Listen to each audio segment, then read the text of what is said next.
Okay, love you, Kate. Watch the replay, baby. It's for my testimony. Alright, so my parents got into church, and I mean like deep into church. My parents are apostolic, which is like a strict Pentecostal. I have the best parents in the world. I'm not saying nothing against it. I never really believed the way that they believed. That didn't mean that we didn't get along or anything, but I just didn't believe the way they believed. And I went from living my normal little happy-go-lucky childhood life to wearing skirts to my ankle, wearing sleeves to my wrist. I couldn't cut my hair, no makeup, no jewelry, no nothing. So all the kids at school seeing me the way I was, and then seeing me how I had changed, okay? So at that point in my life, I was maybe 8 years old. Okay, this is when it just started traumatizing me, because I got made fun of, I mean, to the point of no return.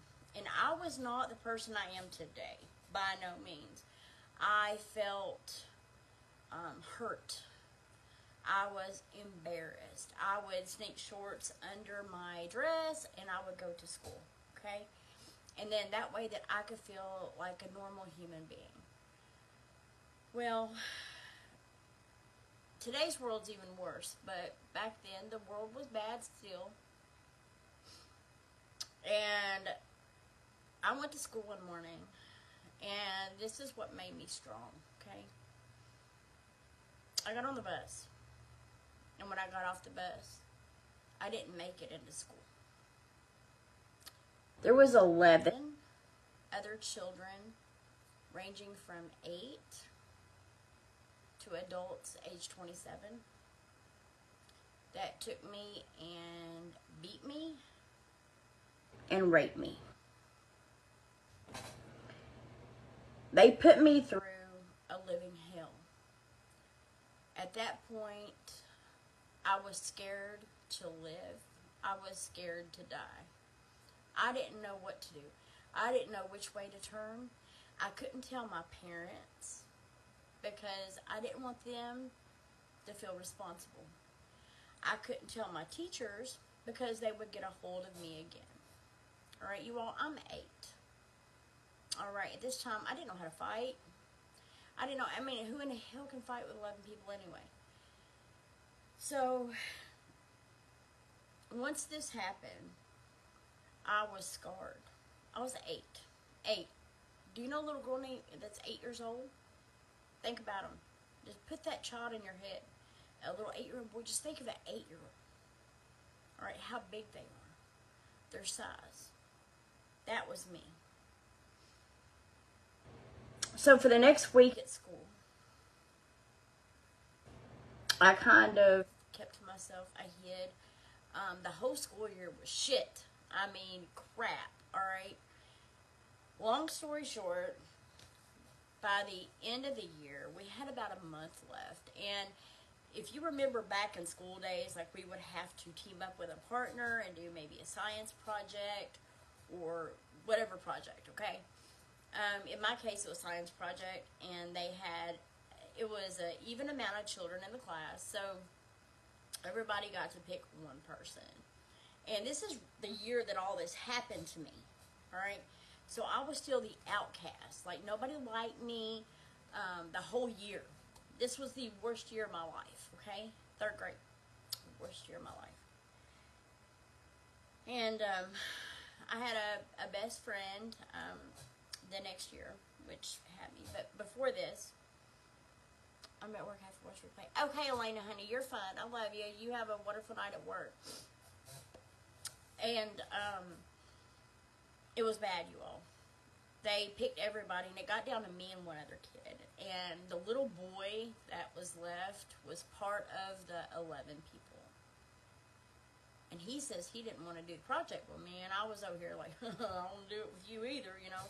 But at the same time, it hurt my feelings. Because let me tell you what the school done, the teacher done, is the teacher legit put me over by the wall all right, in a cubicle to where I'm facing a damn brick wall like I had done something wrong.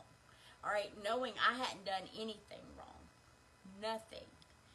And so I done the project alone, and Odu done it alone, or whatever. I didn't even care about him. All right, but I was made to feel like I was excluded from the class. All right, so all this is weighing on me, and it's embedded like imprints in my life, in my mind, and it messed me up. Okay, so we fast forward 4th, 5th grade. All right, I met my best friend Sharon Hampton, and she's on Facebook. I don't know if she'll come on here, but she was my best friend. We're still very close, and she's the only friend I've had my whole life. And so she got made fun of because she was my best friend, so she would dress the way I dressed because she wanted me to not feel bad, you know. And the whole 4th grade was crap. All right, we still haven't gotten to the point to where we're good. So this whole time that I'm an outcast, I'm treated like crap. I'm studying because I'm like, you know what? If I can't be popular, I'm going to be smart. So I studied, you all. I'm talking like hard study. By 5th grade, it started looking up for me. And I was like, okay, you know, life's going a little bit better. You know, whatever. So I started having friends. Well, you all, friends is not good in 5th grade because friends in 5th grade, they get high. And the ones that included me, of course, I wanted to have friends. I wanted to be popular. So I went with these popular kids. Next thing you know, they've got me using. All right? So it started out that we'd go to the side and we'd skip class. We'd skip school. We would go get high. We'd smoke weed. All right? That's what we would do. We were kids, you all, smoking weed. And then the whole time, for a whole month, here I am thinking that they're my friends, okay? They were setting me up for failure. So they friend me, they got me trusting them. So I'm trusting them. Like, we're hanging out every day. I'm doing things with them before, after school, during school. Like, we're friends. We're hanging out, and I'm feeling, like, confident. They set me up, and they laced the pot that we were smoking. So I'm trusting them. Like, we're hanging out every day. I'm doing things with them before, after school, during school. Like, we're friends. We're hanging out, and I'm feeling, like, confident. They set me up, and they laced the pot that we were smoking. Pot's not going to kill anybody, all right? And I'm not sitting here saying it's good, it's bad, blah, blah, blah. I don't give a damn. But here's the thing. This is not going to hurt anybody. But what they put in it did hurt me. So I legit couldn't feel anything. I was numb. I felt heavy. I couldn't move. I couldn't walk. I couldn't do anything. You all, I'm in 5th grade, all right?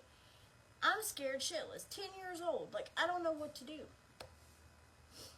It took me legit 3 hours to come up out of that, all right? So at that point, I learned, okay, can't trust nobody.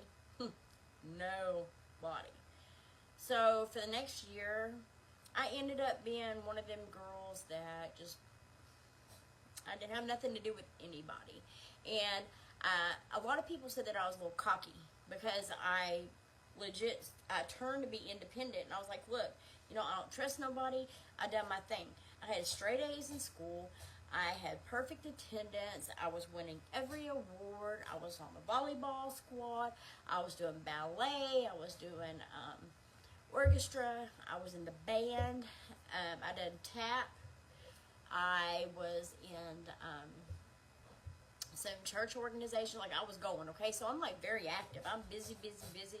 And my whole year actually flew by, and it was amazing. So I've already got this name as cocky. Like, she thinks she's a shit. She thinks she's important, you know, blah, blah, blah. And this whole time, I am still wearing the skirts. And I'm still, you know, being this kid that everybody made fun of, pretty much. I mean, hell, I wore skirts. I was different, and they didn't like me. And I only had this one friend, Sharon, okay? So we're going to go back to her. And me and Sharon, of course, we parted ways a little while later. I don't remember exactly what happened. As she moved, I moved. I don't know what happened. But Sharon, she was actually a sicker child. Like, she was always sick. She had, like, allergies, blah, blah, blah. So there was a lot of days that Sharon didn't get to go to school because she didn't feel good or whatever, all right? So we had bullies at the bus stop. That traumatized me, all right? Weird, stupid names, okay?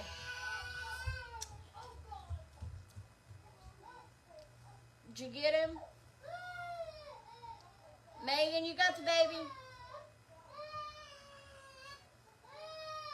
Okay, the baby hit the head. Mike Messer. There you go. I remember him now.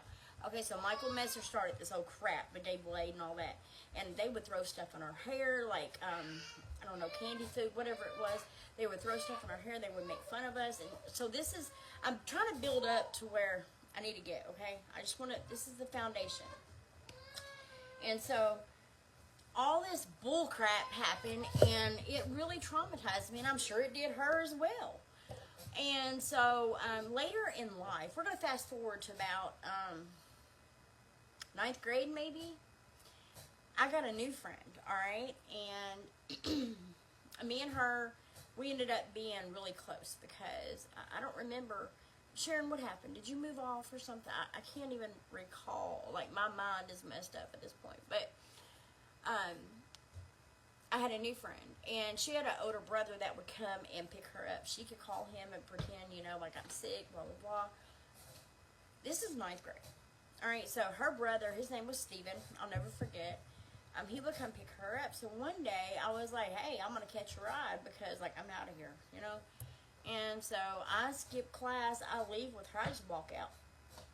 And I go to her house to hang out until after school, and then her brother Steven took me home. And I just pretended to get off the school bus. Well, we done this 2 or 3 days. The next thing you know, like, this boy's making me feel like I'm special.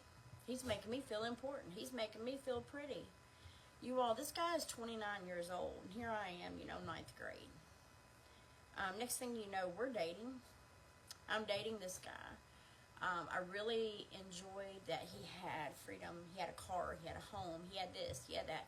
So here I am as a child in 9th grade with this almost 30-year-old man. Now, as you get older, age really don't matter a whole lot, but when you're that age, it does, okay?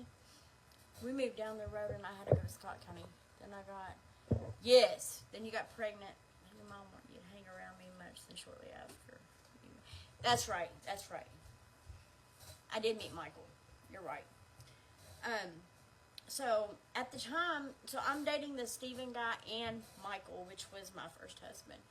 And so it came down to it to where I had to choose. I had to choose between Steven, which was getting me high, letting me skip school, taking me places, bringing me booze, making me feel free. And then Michael, which was, you know, we were into, like, he was selling dope, you know? And so, to me, that was freaking cool. Because I'm living this sheltered life, dresses, I can't, you know, you say damn, and oh, you going to hell, you know? So, I'm coming from this household to, I wanted freedom. I wanted to, you know, so I went from one extent to the next. Okay, so, anyhow, so I end up getting married later in life, okay? I was 16 years old, and I got married. I was pregnant. So, my whole life, after I go through all this, I just wanted someone to love. I wanted someone to love me, no matter, unconditional. I wanted love at any cost. I would pay any cost for someone to love me forever. And I wanted a baby. I wanted pregnant. I wanted a child. Plain and simple. That's just the truth. So, in my demented mind, I thought, you know, if I have a kid, I'll always have someone to love me. So, I get pregnant. Bam, immediately sneak out, go get pregnant, do my thing. We were both involved, you know, blah, blah, blah. So, I'm living like a pretty good life. I move out, I have my own place, and everything's going great. So, the only thing missing from my life is I felt lonely. You know, as we all do, right? You know, if you get to a point where you go through a breakup or a divorce, you feel lonely. You feel like, you know, I just want someone there.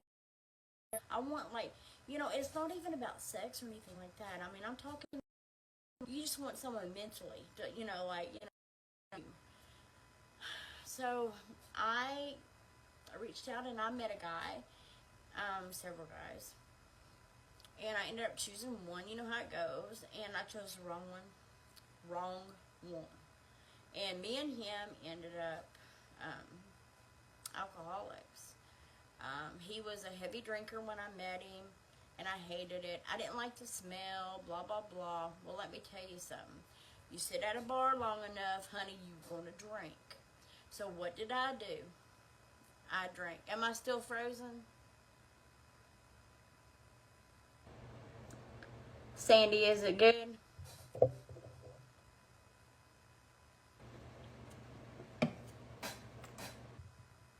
I'm going to wait and let y'all tell me if it's still frozen or if I'm good.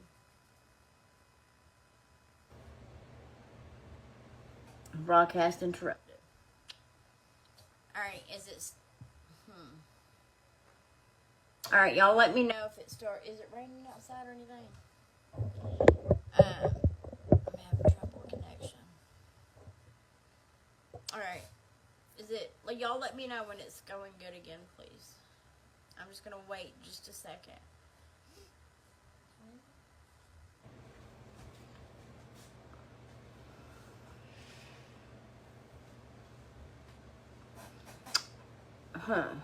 Alright, can y'all... Is everything good now? Because I will straight go to Walmart and do it on their Wi-Fi. Very glitchy bullshit. Alright, it might be my location. Let me scoot this up. Let's scoot it back just a little. Oops. Wrong way. Alright, does that help any at all?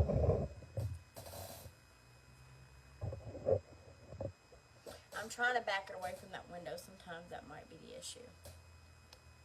Good now. Oh! Alright. So, I met this guy and I ended up dating him after I get my own place and everything, okay? And I'm on my feet and I'm doing great.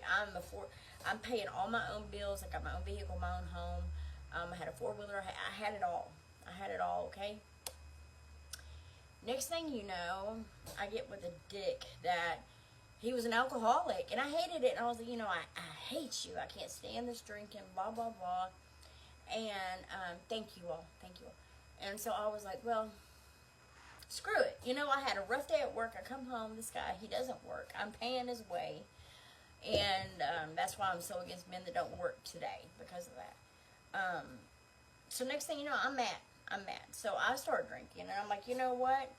If you can't beat them, you're going to join them. You sit at a bar long enough, you're going to pick up a beer. That's just how it goes in my life anyway. And anyone that knows me knows I have a super addicting personality. So if I like this lipstick, I'm buying every single one. If, like Christmas, I have several Christmas trees. I go all out. Alright, I go overboard. So, I began drinking so heavily at this point. I was drinking, I don't know if you've ever heard of them, but it's called a functional alcoholic. So, I would still get up, I would go to work, I'd put my kids on the bus, I'd pick up my kids from school, I'd go to childcare, I'd take them to babysitter, and I'd go to my second job. I was working 2 jobs, I was working legit 16 hours a day, and drinking my life away. A couple years down the road, I met husband number 2, and his name was Brent, and I instantly married him. We were together, so I ended up going out one night, y'all. I was really high. Nobody knows this until now. I was going down a dirt road. I don't know where I was. I was that messed up. I was going down a dirt road, and all I remember is everything kind of started looking cloudy, and it went just black. Next thing you know, like I can feel my body kind of like, you know, like moving. Like, you all, I flipped my vehicle 24 times. 24 24 times. When the vehicle finally stopped, it was upside down. I'm in a smaller car. The only thing left of my car was around me. Now you tell me God didn't have his hand on me. He protected me. Not only did I OD that night, but I flipped my car 24 times, and it ended up on the top, and it was just a ball, and it was just me. Nothing else. I made it, you all. Nobody could find me. I don't even know where I'm at. I finally wake up. Thank you, Lord. I don't know how. And I got out. I had to literally take my elbow and beat until I could make a window, and I scratched. Oh, it was bad. I was cut just trying to get out. I got out and I started walking. You all, at this point, I had literally OD the night before. That's why all this happened. So I'm like coming to. All right. So when you're on something like that and then you don't have any for a certain length of time, you go through something called a withdrawal. All right. So I am dope sick. I'm withdrawing. I'm sweating profusely. I'm a nervous wreck. I'm shaking. I'm just. I got to get home. I got to go get my pill. You know. I don't know what happened the first 5 miles, but I made it. All right. I don't know if I walked it. I don't know if I stopped. I can't remember. But what I do remember is by 9:30 that night, I made it home. When I got home, I got high. And my husband was like, you know, why are you scratched up? Why this? Why that? Well, I never told him, all right? So I don't recall exactly what I done with the car. I don't know. But anyhow, time went on, okay? So we're going to fast forward. Me and Brent went through a divorce. So I divorced him. We're done. We're divorced. Signed, sealed, delivered. He's single. I'm single. So I start living for me. I'm like, you know what?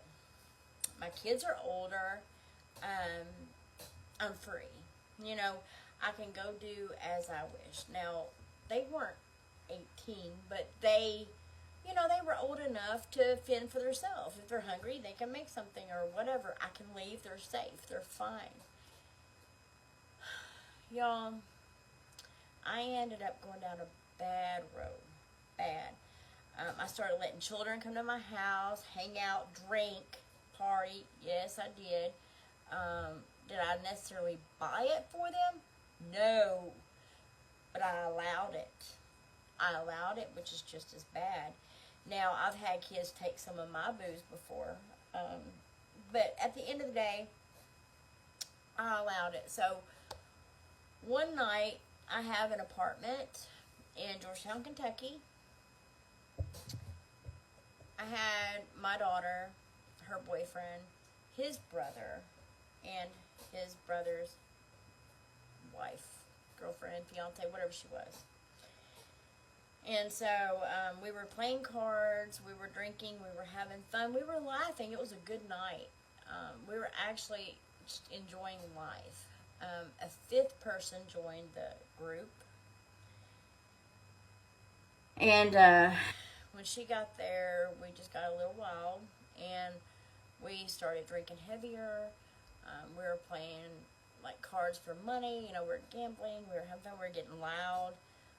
We started getting out of control. There was a phone call that came in from a dude on my phone. It was my phone. Okay? And at this time, y'all got to think, I'm on dating sites. I am giving my number out left and right. You know, everything's public. And I was out of control. So I'm drinking really bad this night. And this guy calls and, you know, he wanted to meet me, blah, blah, blah. And I'm like, well, you know, I've got people over. I didn't necessarily want to bring him to my home. Blah, blah, blah. So he's like, well, I'll meet you at the bowling alley, or the church, I mean, which used to be a bowling alley at the time. And I said, okay.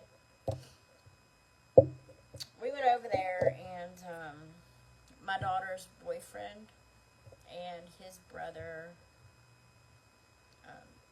to make it short, sweet, and simple, there was a fight, and they hurt the guy, and he had stitches and whatever, and so we go home and everything's fine. Well, they done a Facebook write-up like, anybody know this person, and it was me.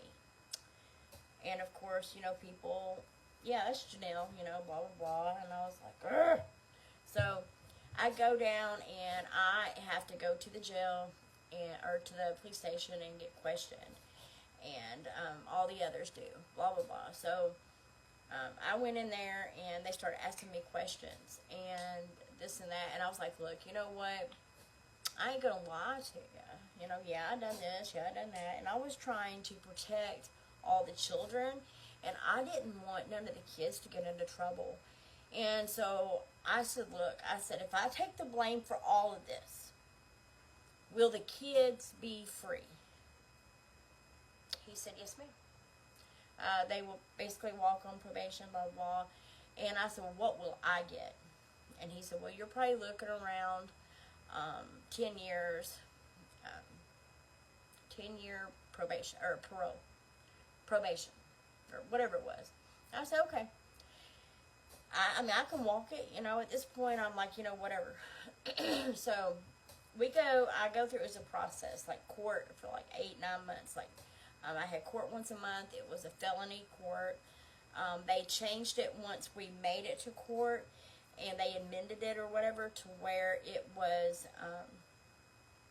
it went from whatever it was to 64 years that I'm facing in prison. You all, 64 years. I'm going to die there. I mean, I'm going to die in prison. And the whole time I'm scared. And they put me on an ankle monitor. And I had to stay at home, like house arrest. And so I had this thing around my ankle. And I had to charge it. It was like a phone. Alright, so I messed up. And I took the thing off. I put, it was like a little garbage bag. I got smart, and I put a bunch of lotion in it, and I put it under, and then I could, like, pull it off. That's how I would take it off. So, if y'all are on an ankle monitor and you're watching this, do not do what I did. It's not worth it. And I done all that so that I could go to the fair.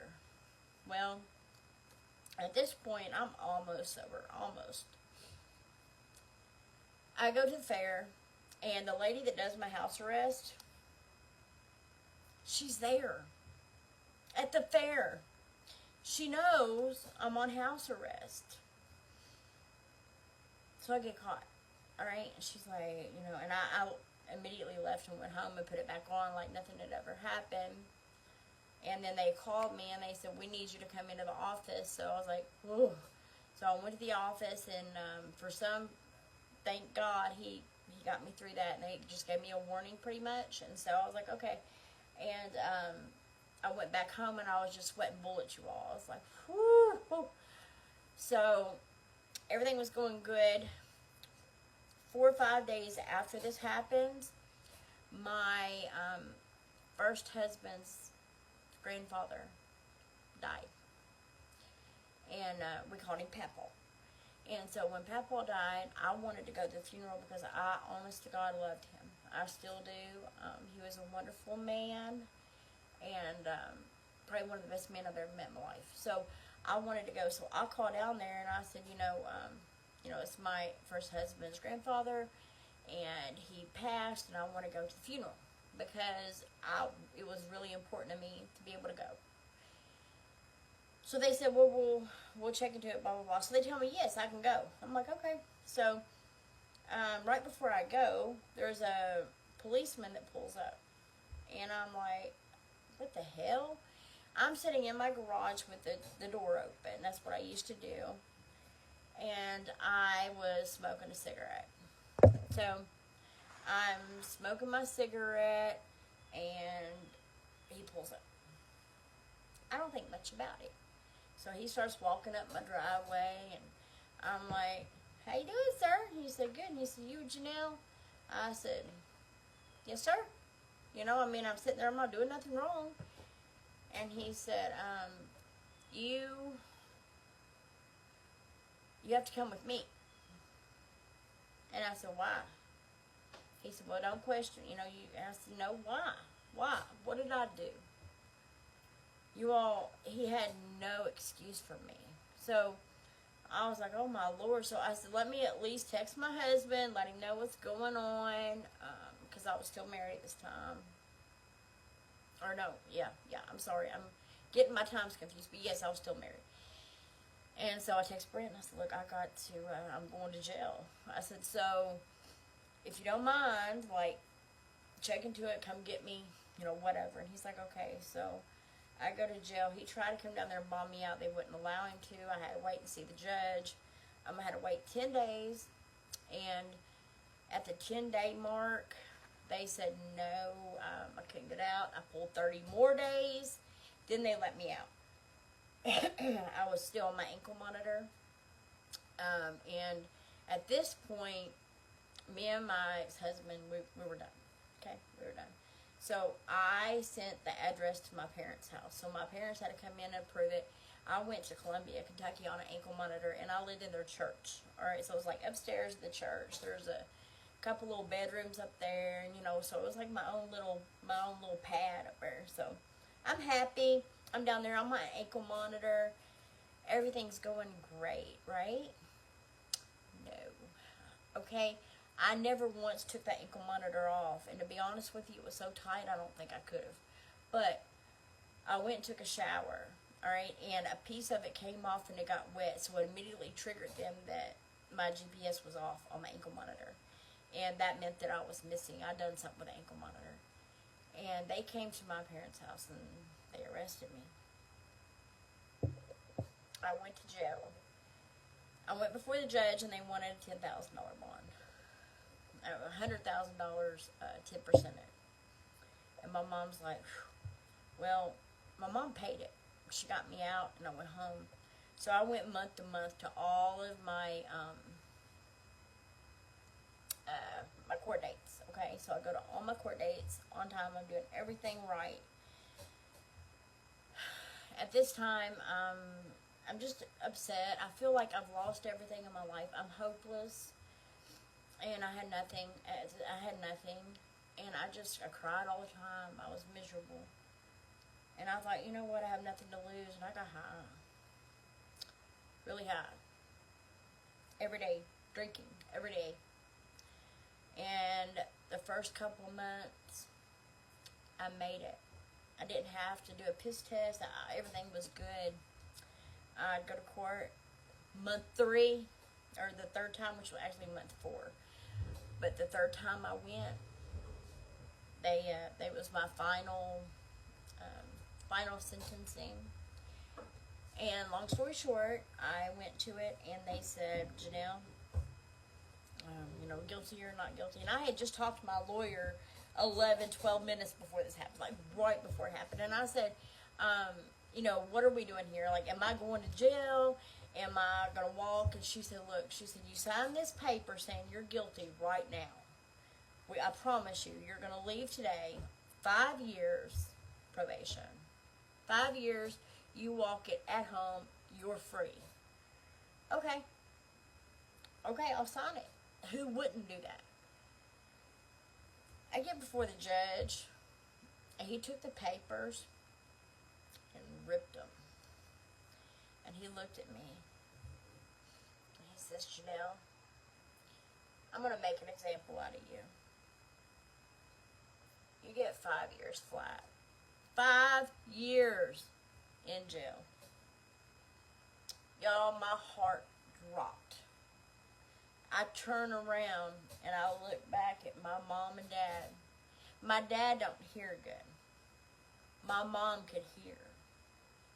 My mom just starts bawling, crying. And then my dad, he just looked at her, so he knew. He knew, but you know, he couldn't hear, but he knew. And so I told the judge, I said, look, can I just ask one favor? I said, can my parents come up here on my behalf? And he said, yeah. So they came up there, and my dad was like, Your Honor, my daughter has done everything she's supposed to do. And see, my dad is standing up for me, not knowing I'm getting high and drunk. But he's like, you know, she's done everything she should. She's working at the church. For me, we need her health-wise because they were very sick at the time, and all this stuff. So the judge basically told him, shut his mouth, like, who cares? So I got my 5 years right then and there. And they let me hug my mother bye. Well, first I hugged my dad bye. And my dad's not really a hugger, so it was more like, you know, a little pat. And I said, I love you, Dad. And my dad just put his head down and cried and left. And my mama, she got to walk through the little door right before they locked me up. And she looked at me and she said, do you want me to take your purse or anything? And I said, no. I said, I want it in here, you know, that way when I get out, I'll have my stuff. And she said, okay. And she said, I love you, Genell. I'm so sorry that this happened. And so she gave me a hug. I hugged her, and we were both crying because we had no idea you were all supposed to go home this day. And they just gave me 5 years in prison. And I'm like, wow. For 1, I didn't do anything. All right. For 2, 5 years? Are you kidding me? Hey, Patty. Yet my weekend has been fantastic, honey. I'm just doing a testimony. Yet my weekend has been fantastic, honey. I'm just doing a testimony. So I pulled my 5 years, and while I'm in there, I done all the things right. Okay, I finished my GED. I got 2 more classes after that. I tutored. I done everything that I could to get my time taken off, you know, this and that. So, out of my 5 years, I pulled it all, but I got some time off. So I pulled like 4 years, 2 months. And so, jail was hard. I'm telling you, it was hard. And every day, I mean, it was just sad. You're crying. It's miserable. So after about 2 or 3 months of jail, I got stronger and I was able to withstand it, but it was hard, you all. So I went through all that, but let me tell you what God done for me. I believe this with all my heart. That wasn't my fault. I didn't do anything wrong that night. But, well, yeah, I did. I should have been drinking and all that, but I didn't do a crime. But when I got locked up, let me tell you something. Okay, Hannah, that changed me. It changed me. And so, here I am. I come out on the other side clean, you all. It's like, have you ever went and you get baptized and you go underwater, when you come up, you're just a new person. And when I came out of prison, I was a new person. I came out and I was high on life, and I was like, you know what, I'm thankful. I'm thankful for the trees. I'm thankful for everything, and I changed my whole life, you all. So now, here I am, I get out of prison, and within a month, I meet my husband I have now. And so we met on a dating site, and we got together, and he doesn't tell me he has kids, right? So a rude surprise. So I go to his house, and he's like, I gotta go get my son real quick to get something. And I was like, well, what? You got a son? Oh. So I immediately told him that day, I was like, I love you, but I didn't want to be with him because of the kids. I said, I really liked him. I said, but I'm at the age, and I've been through so much in my life that I can't handle it, because if I'm watching kids and the stress and everything, I was scared it was going to trigger me right back into drugs, you know. But you all, I ended up making a good decision, and I stayed with him, and now we're married, and we own our home. We own a couple vehicles, you know, and we're doing great. The kids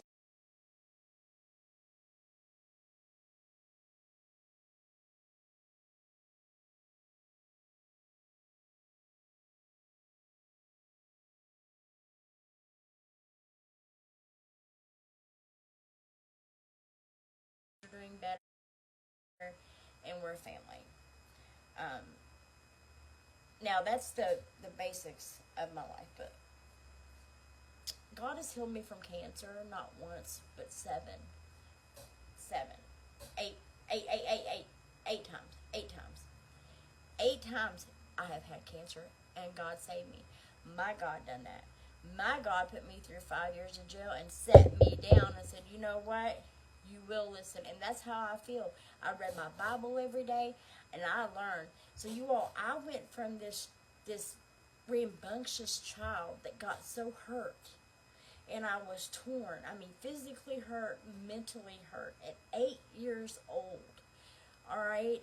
Can you imagine? I was 8, being beaten, right, by 11 people at 8.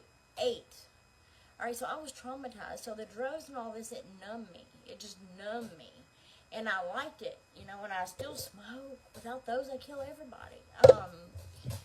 But it got me to where I couldn't trust anybody. Some of it. About, May, June, July, August, September, 6 months ago, roughly. Around 6 months ago, I signed up with Pharmacy Cosmetics, or Pharmacy US Cosmetics, or whatever they call it, and I love my pharmacy. But anyhow, I signed up with them, and at that point, I started meeting some of the best women I've ever met. And I signed up, and next thing you know, I've got all these fantastic women, and I'm so blessed. God has blessed me with the best team, and they're my dearest friends, you all. If one of my team members left, I would be crushed. I love my team. I love my girls. We talk every day. I appreciate them. They are my world. And I believe, above all, that these ladies, most of them on here, they're the reason that I've not went back to that old life, because they show me love. I've never had that, you all. I've never had friends, ever. I had Sharon Hampton. I don't know if she's still on here. I had Sharon, I say Hampton, that's her old name. But I had her, and I had Adrian. But I didn't have friends, you all. Well, Catherine. I mean, I've had a couple here and there, but I never had friends as an adult, ever. And Gina come along, and Gina was a good friend, but the thing is they come and they go. I'm never around them all the time. These ladies I have every single day, and that means the world to me. And God healed her too. God is good. God's very good. If it wasn't for God, I wouldn't have nothing. Nothing. And I believe this. If you're going through a hard time, or if you know someone going through a hard time, my daughter, my oldest daughter, is going through a horrible time right now. And please pray for her first off. And pray for me because I'm going crazy. But God can heal her. God can heal us all. I have cancer again. I have leukemia. It's called c0nwoman. And I am scared. I don't know what to do. I'm terrified. I go and I cry in my shower because I don't want people to see me weak. I want to be strong for other people because I can't. If I show weakness, everybody's weak. I'm the one that holds it all together in my family. And if they see me coming unglued, it's all going to fall apart. So I can't allow that. And it's been a mess. So if you would please pray. Prayers for you. But thank you, Sandy. Prayers for your daughter. And you, God bless. Oh, thanks, Patty. And I'm praying for your health too, honey. I'm trying to think. See, I have been through drugs more than once and survived. I've been through 2 husbands and survived. I'm going to sit here and say, oh, I hate them? Maybe the second one. But no, I'm not a hateful person, you all. I try to live my life the way that I should. But I'm telling you what, God pulled me through. And if it wasn't for God, if it wasn't for my Bible in prison, I'd have never made it. I'd have never made it. You all, I'm 43 years old, and I'm raising my grandkids. I'm twins. I'm raising my husband's 2 kids, which they're pretty much mine. It's hard. The boy, he's hard. But I do it. And I do it with a smile on. And I try my best, you know. Thank you, Sandy, so much. Thank you. I love you guys. Look, I really love you all. You know how people say, oh, okay, I love you, bye. I mean, like, girl, I love you. You all are everything to me. And I'm telling you, if it wasn't for you girls and it wasn't for pharmacy, I don't know where I'd be today. Because when I started pharmacy, I was at a very weak point in my life.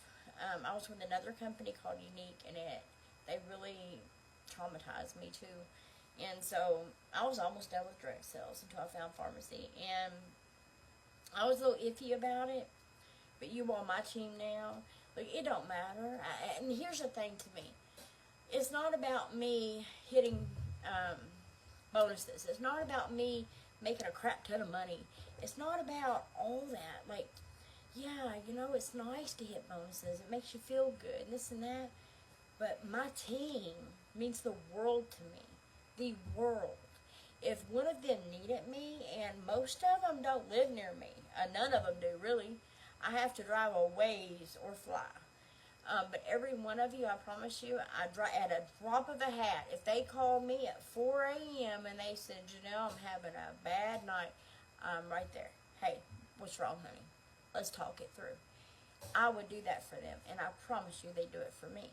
I put all my money on it. I know they'd be there for me any day. I have some of the best women ever. So here's the thing. So let's just do like a recap, okay? So just think of this as, go sit down somewhere. You're talking about like an 8-year-old child, okay? If I get a vehicle, I will find a way. Oh, I know you would in a heartbeat. I know, and I believe that with all my heart. So I'm 8.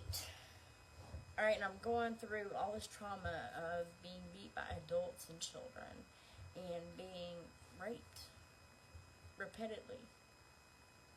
It traumatized me. I was so scared of people forever, you all. Forever. Let's see, after that, and then I got a little older, and then I got into all these drugs. And you all, these drugs, it's a wonder I'm not dead. I've seen people die from a fourth of what I've taken a day as an everyday thing. God has been there for me. God has had his hand on me. If it wasn't for God, I wouldn't be here. I promise you, I give all the praise to him. All the praise. All the glory to him. I'm like, you don't have many friends at all, especially since my health issues. Patty, honey, I understand, but I'll be there for you any day. You know it. Yeah, and I know you be there for me. I love you. Like, or you like a sister. We right there. Yes, if I had to borrow money, I would get there for any of my team members. Amen. That's right, Shelley. And that's the thing. We were all, well, I'm telling you. I'm not saying if it was something silly, all right, but if it's important, I promise you, she's right, she would. And do I believe Shelley would do that? Absolutely. I sure as hell do. I know her. And here's the thing. It's like, we don't have to agree on everything, because if you did, I mean, that would not be fun at all. We'd all be the same damn human. How boring would that be? But we are so close. And I love these ladies. I'm telling you, I love these ladies. I went to Lexington the other day, and I really wanted to see Sandy, and I want to see Katie. I didn't get to, you all, because I had other things come up, and I was so sad. I was like, man. So now I'm literally going to make another trip back just so I can see my girls. And it's not just that, like, I want to see, like, Nikki, and I love all my girls. Even if I have to kick somebody's ass. That's right, girl, you just kick ass, take names. That's what we do around here. But I came a long way, you all. And I promise you, it was all God. I give him the glory. If it wasn't for him, that man upstairs, y'all have been gone a long time ago. I have fought my whole life. I've been a fighter. I've either fought to protect myself, fought to get somewhere in life, in school, fought being made fun of, fought being popular, fought it all, fought drugs, fought prison. Like, I fought all this, you all. And I promise you, I never done it alone. I never. You ever heard that thing about footprints in the sand? Let me tell you, that's me. God always carried me through. And there's a lot of times I stopped and I said, you know what, God, why? Why, God, why? Why would you do that? Why would you allow that to happen to me? Why? But you know what? I thank God for it. I thank Him for it. You know, when I look back at all my prison days, I thank Him for it. Because that is why I'm still alive and here today to tell you my testimony. Because I'm telling you what, if it wasn't for Him and prison, I sure the hell wouldn't be here. I would have done overdosed and probably killed myself by now, and my parents would have been motherless. I promise you. I believe that with all my heart. Understand Holy Family First. That's right, Sandy. That's right. But I definitely want to see you all. You inspire me because I don't believe I would make it if I had to go to jail. Shelly, it's hard. When I believe I would make it if I had to go to jail. Shelly, it's hard. Let me tell you a couple of things. I wasn't in jail very long the first time, and I was in a county jail, so they were about to send me from jail to prison. Right, and I never realized the difference. Here's the thing. Prison's a lot less strict than county. County is called slow time. You're doing slow time because you don't do anything. You know, you're stuck in a room. You get 3 trays a day, which is totally shit. But thank God my parents, man. I had 2 friends when I was locked up. My mama, my daddy. And they gave me money every single week. They gave me the jail when my mom, or the prison when mom and dad picked me up when I got out. They said, why did you give your daughter so much money? And my mama looked at her and she said, look, if I'd have had more, she'd have got more. She said, she has to be in this awful place. I'm trying to make it easy for her. And I said, now, that's my mama. And she did, you all. And now I try to do everything I can for them to make up for it. Jail's hard, you all. I've seen 2 people die in jail. I sat there and watched them die. I've seen them come in and just, they couldn't handle it, you know, so it would just panic. It was just bad. I've seen a lot of bad stuff, you all. I was doing commissary, so I met the guys, the girls. There's bad stuff in there. And I promise you all, do the right thing. Word of advice, if you're young and you're watching this, live your life right. Dress appropriately as you're young. Don't entice a man at all. I'm not saying it's the girl's fault, but I'm saying just like, please try to protect yourself because there's so many predators out there. You all, there was predators when I was 8. You know how many there are now? It's sickening. So, after everything happened to me in my life, alright, when I look back on it, I'm so thankful. I'm thankful for my family. I'm thankful for my friends. I'm thankful for everything. Jill done that to me. It sat me down and it made me realize what life really was and how to appreciate it, you know. That baby back there having a fit, go help. Bye. But that baby back there having a fit, I'm thankful for because you know what? God gave me that grandchild and I love that baby. It don't matter if she's crying or not. I love her. And I'm thankful for everything. I'm thankful for my home. Y'all, I don't live in no super big ass house. Look, I actually live in a mobile home. I'll show you. Mobile home. Yep. It's mine. Yep. It's paid for. Yep. It's mine, and I owe my mama some money. But the thing is, you all, you don't have to have it all to be happy. You do need to have all the pharmacy makeup to be happy. Just saying. I'm playing. But, really, just be thankful. That's above all, just be thankful.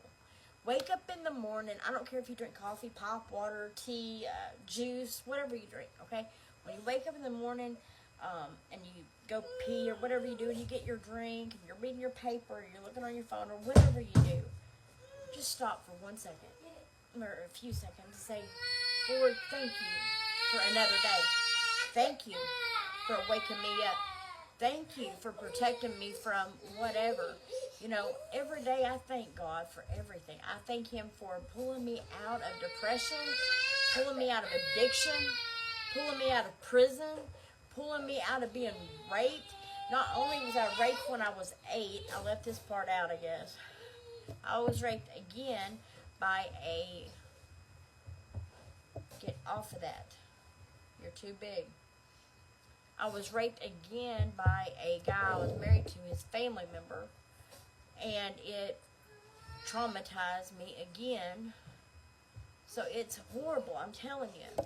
I mean, you got to think, I'm a survivor, you all. I have survived rape, drugs, I've survived cancer, I've survived a kidney disease, I have survived kids, prison. I have survived it all. So I thank God every day for my life, you all, every day.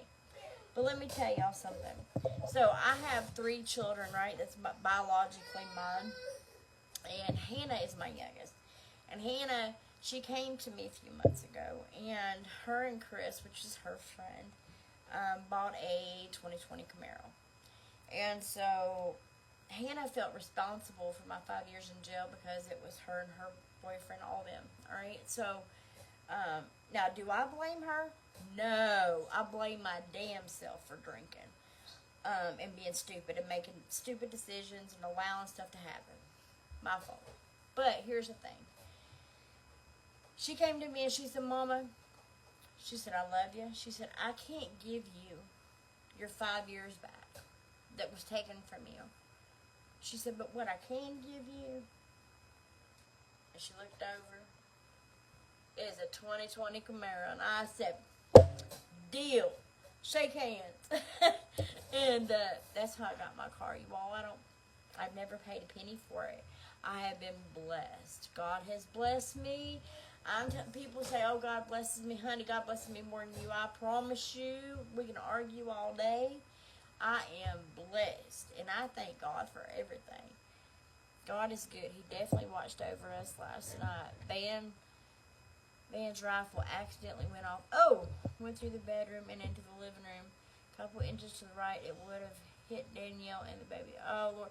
God had his hand. See, right there? Sandy, God's good. God, I'm telling you, God is good. And the only thing that done right there is scare them. And you know what? They're surviving. It's fine. And thank God for that. Thank God He watched over all of you. And I know like accidents like that happen all the time, and it can end up a lot worse. So thank God He had His hand on you all. God's very good. I give Him all the praise. I'm telling you what, when you think that life can't get worse, it can. When you think life can't get better, it can. See, stuff like this right here, that makes me happy because I know that my God done that. You know, and how amazing is that? It's just think about it and look back. Just a couple inches. Could have been your daughter and your grandson. But no, God made sure that it was just a warning. Everything's going to be all right. There is an old Christian song, and I can't remember how it goes. And I'm a horrible singer, but how was it? See, scare the crap out of me. Then literally stopped breathing for a few minutes. Oh my gosh, I can imagine. I mean, that would be so scary. Oh my gosh. I mean, whew, scary. But when I was a kid, my dad would sing it, and my whole life I heard it, and it was like, see, how's it go? Everything's gonna be alright. Y'all know that song? Like, be alright, be alright, be alright. Y'all ever heard that? Sorry about y'all hearing my singing right there, but Anyhow, that's the song that I always listen to. When I get worried and I get stressed and I get weary and I'm thinking, you know what, I'm just not going to make it. I don't know what I'm going to do with these bills. I don't know how I'm going to pay these credit cards. I don't know how I'm going to pay this. I don't know how I'm going to do this. I don't know how I'm going to get here with all these kids. You know what? I just start singing that song in my head. Everything's going to be all right. And everything is always all right. I guarantee you, if you just stop and have faith and believe in Him, everything's going to be all right. And right there is a miracle. Sandy, Van, Danielle, and Brantley experienced a miracle. Thank you, Lord. Everything's going to be all right. It's going to be okay. That's right, girl. That's right. But I'm telling you, I mean, we all have a story. We all have a testimony of something that God has brought us through. And you all, from being raped twice in my life and going through all I did and the turmoil and the irritation and the embarrassment, I feel stronger today than I did yesterday. And every day is a new day. Every day is better. I never look at it like, oh, well, this girl over here, man, she's got more makeup than me. I wish I had it all. This girl over here, she's got a black Camaro. Mine's green. I want black too. This girl over here, she's got more pants than I got. I want them pants. Girl, you better be thankful for the pants you got. And let me tell you something. The more you appreciate it, and the more you say, thank you, Lord, for what I have, and show Him appreciation, the more you will have. I believe that completely. Because I'm telling you, there was a time in my life, I lived a week and a half on corn. I ain't lying to you. Canned corn. That's all we had. And we ate it because that's all we had. I had to feed it to my kids. We had to eat it. My babies didn't have milk for a week. We gave them tap water. We made it through. But I'm telling you, I came out so pretty on the other side because today, anything that these babies want, anything that I want, my husband, whatever, I can just go get. And you know what? That's a damn good feeling. And if it wasn't for that man up there, I wouldn't have had it that way. He will bless. I'm telling you, but you got to believe. Don't just be like, oh, I've got $530, so I'm going to go spend $500 at Walmart, and we'll save that 30 toward a bill. No. You need to take care of your bills. But you just have faith in God, and I promise you, He's going to multiply it. He's going to make for sure that you get a sale. He's going to make for sure that something good comes along. And I'm telling you, you cannot outgive God. I go around all the time and I try to bless other people. I try, if I see them on the side of the road, I will stop and give them money. If I see them with a little sign saying we'll work for food, I will give them some money. Are they probably playing me? Probably. But you know what? There might be that one that really did need me. And as long as I give it with good faith and with a good heart and with a good attitude and not expecting anything in return, then God is going to bless me. So every time, do I think twice about it? No. If a little boy comes to my door and he says, I got Boy Scout peanut or popcorn, whatever they sell, would you like to buy? Yes, I would, honey. I will buy one from you. A little girl come to the door and she said, I got beef jerky. Yes, honey, I will buy one. And that's just how I am. I believe that you should be good to everyone. Help somebody out. Starting today, just stop doing what you're doing and just stop and think, who can I help? I don't care. It don't even have to be money. Go over there and be like, hey, do you want me to take your trash out for you? I noticed, tomorrow's trash day, so would you like me to pull your can out for you? Something like that can mean the world to somebody, especially if they're elderly or something. That's a very good gesture. So, anyhow, I love you guys. Thank you for hanging in there. Thank you for listening to me. There's a lot of stuff that I didn't say that I could have said, but I wanted to leave it brief and short due to it being public.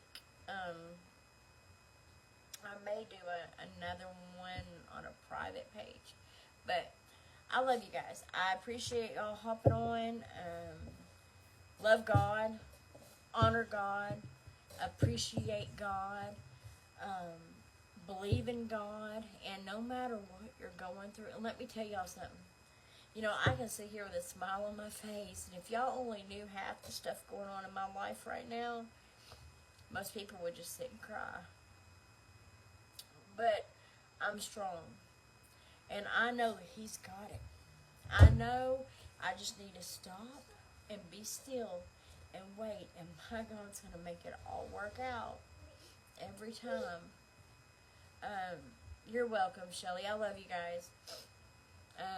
But you know, we go through a lot, and I have children, and I have one child that's really given me a lot to worry about, and I worry, I pray, I cry, and I love you, Dana.